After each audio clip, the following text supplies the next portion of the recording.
Everyone, welcome to my YouTube channel. तो लेकर आ गई हूँ मैं my classmate from far far away का 20 एपिसोड। लेकिन अगर आपने इससे पहले के एपिसोड्स नहीं देखे हैं तो आई सजेस्ट पहले आप उन्हें देख लें, लिंक आपको डिस्क्रिप्शन में मिल जाएगा। और अगर अभी तक आपने मेरे चैनल को सब्सक्राइब नहीं किया है तो चैनल को सब्सक्राइब कर दो, बेल आइकन प्रेस कर दो, जिससे आने वाली वीडियोज की अपडेट आपको मिलती रहे। तो एपिसोड स्टार्ट होता है और हमें सीन दिखाया जाता है कि फेंगाई जो है उस पत्थर पर कोई एक्सपेरिमेंट करने वाली होती है, जिसपे उसका जो कलीग कहता है उसे क्वेश्चन करने लगता है। तो वो उसे डांट कर कहती है कि फटाफट जो मैं कह रही हूँ ना तो वही करो।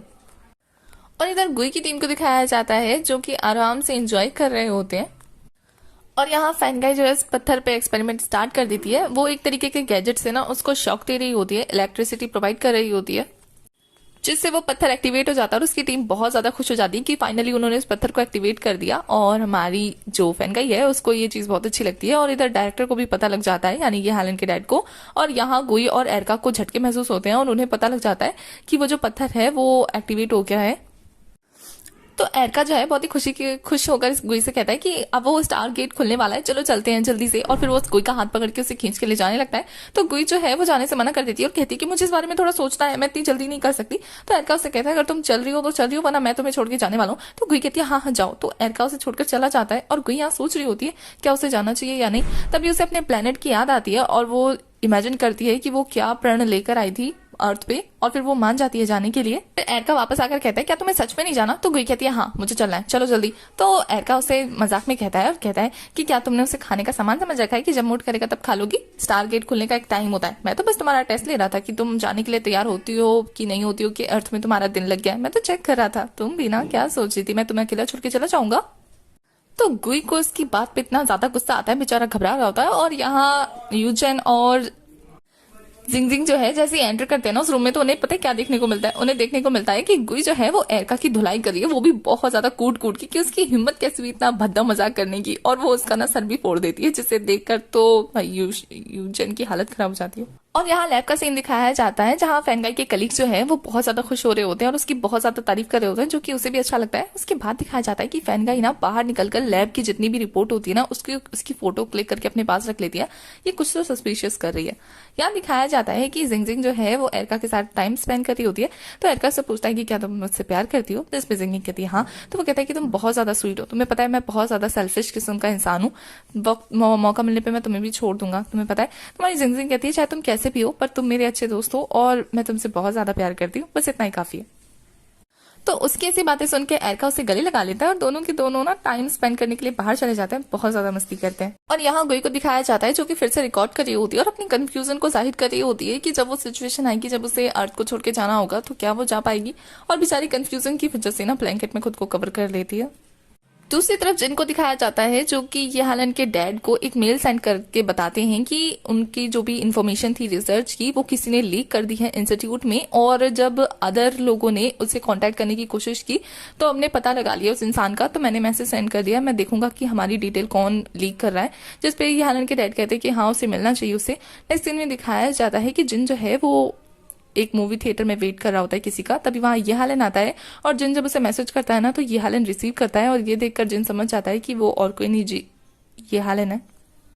और जिन जो है ये बात ये हालन के डैड को बता देता है कि उनकी इन्फॉर्मेशन लीक करने वाला और कोई नहीं बल्कि ये हालन है। तो ये हालन के डैड कहते हैं कि वो अकेला ये सारी काम नहीं कर सकता क्योंकि उसे कुछ भी नहीं पता है रिसर्च के बारे में, तो पता करो कि लैब में उसकी हेल्प कौन कर रहा है।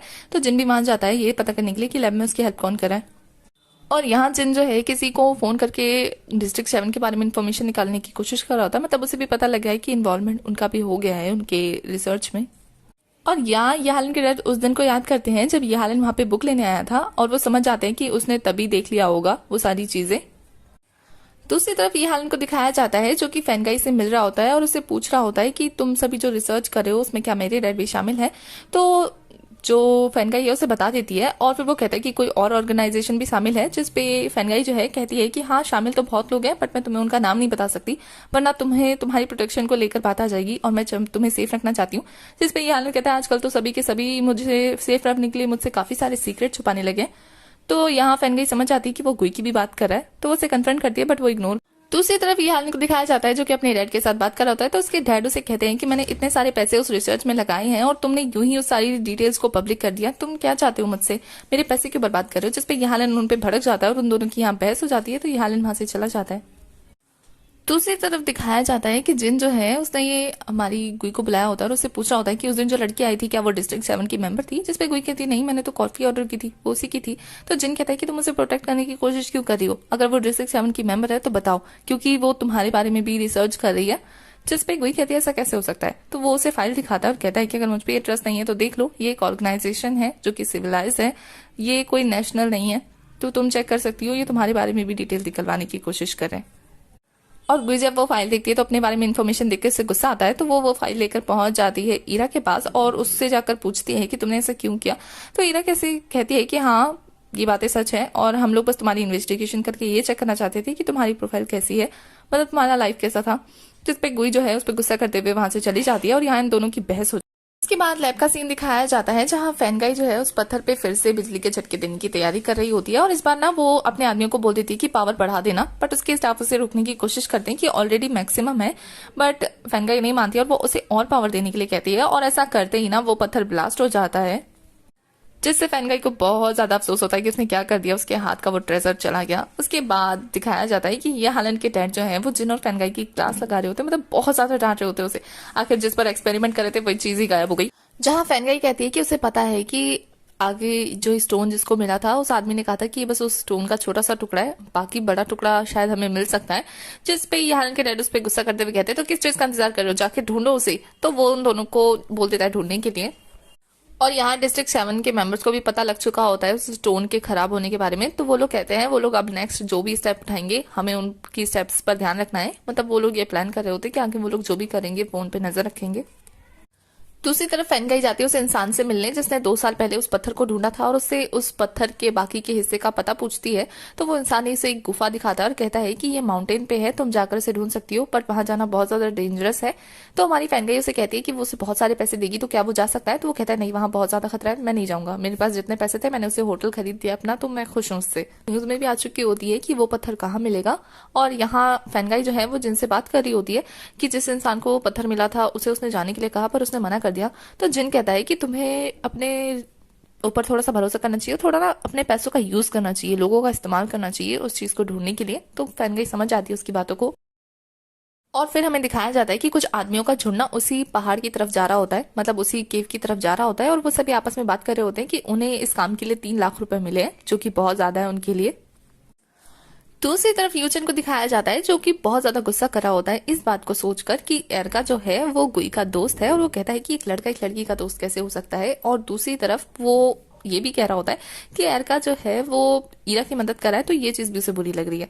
तो हमारी जो ईरा है उसे केक देते हुए कहती है तो क्या तुम्हें बुरा लग रहा है कि वो तुम्हारी बहन के आसपास रहता है, क्या तुम अपनी बहन को पसंद करते हो, जिसपे वो कहता है मैं क्यों उसे पसंद करूंगा और सबको ऐसा क्यों लगता है, जिसपे ईरा कहती है क्योंकि तुम उसकी कुछ ज्यादा ही केयर करते हो इसलिए ऐसा लगता है देखने में, और वो तुम्हारी सगी बहन भी नहीं है ना। तो यूचन कहता है वो इसलिए ना क्योंकि मैं उसका बड़ा भाई हूँ और उसने बहुत सारी चीजें सफर की है, तो मैं उसे प्रोटेक्ट कर रहा हूँ, और वैसे भी वो जिसको लाइक करती है ना वो ये हालन है और मैं चाहता हूँ कि वो ये हालन के साथ ही सेटल हो, मैं बस उसका भला चाहता हूँ और तब तक मैं उसे प्रोटेक्ट करूंगा। और फिर वो खुद की बातों पे हंसने लगता है कि वो कैसे मेच्योर बॉय की तरह बिहेव कर रहा है। तो ईरा फिर उसकी बात पे हंस देती है और उसको ईरा उसे कहती है तुम बस एक छोटे से इमेच्योर बच्चे हो। और उसके बाद फिर वो अपने काम में लगते हुए धीरे से पूछती है यूचन से कि क्या तुम अपनी बहन के बहुत ज्यादा क्लोज हो, जिस पर यूचन कहता है क्या तुम्हें जेलसी हो रही है मेरी बहन से।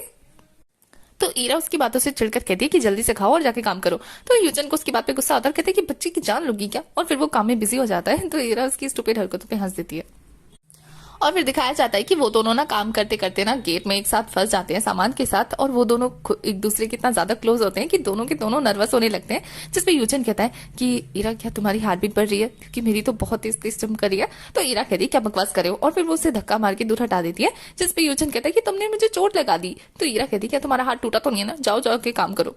तो यूचन कहता है कोल्ड हार्टेड पर्सन और बहुत ज्यादा चिल्ला के बोलता है, जिसपे ईरा उसकी इसी मेच्योर बातों पर और ज्यादा मुस्कुरा देती है।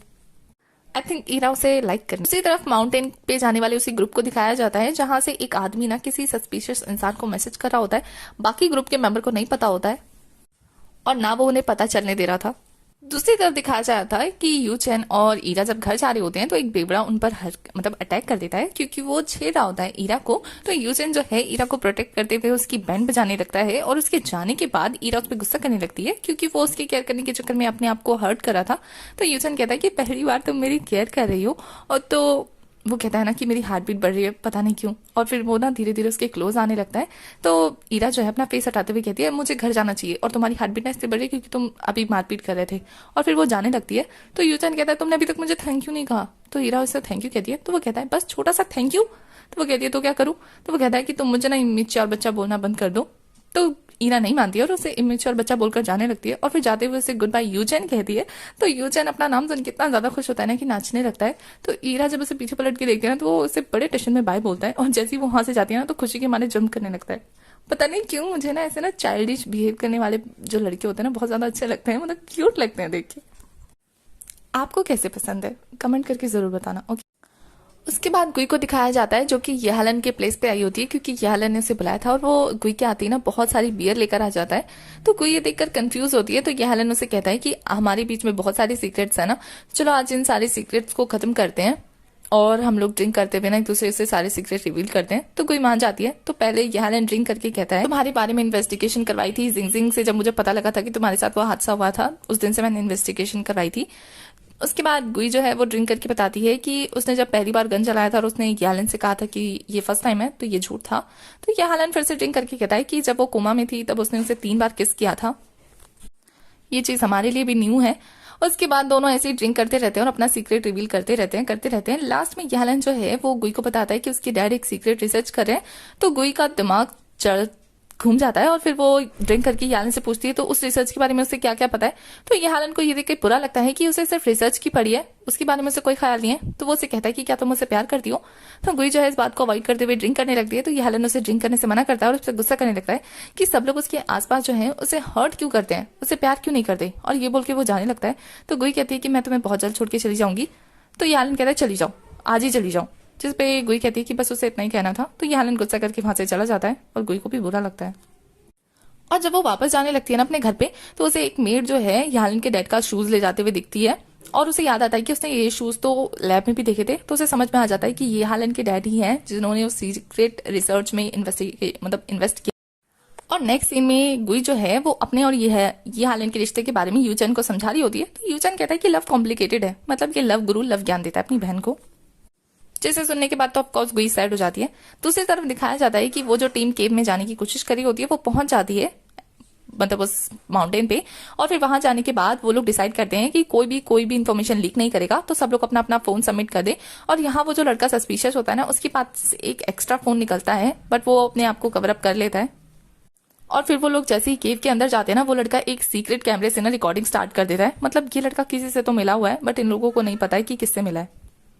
बट वहां वो लोग जैसे ही अंदर जाते हैं ना उन लोगों को किसी के जानवर की ना आवाज सुनाई देती है। और फिर जैसे ही वो उन लोगों का दिखाया जाता है कैमरे के थ्रू, तो दिखाया जाता है कि किसी जानवर ने उनपे हमला किया था और जिसमें वो सारे के सारे मारे गए। और इसी के साथ हमारा एपिसोड यहीं खत्म हो जाता है। तो एपिसोड 20 की एक्सप्लेनेशन होती है खत्म। आगे की कहानी के लिए आपको नेक्स्ट एपिसोड तक वेट करना है। तब तक के लिए बाय।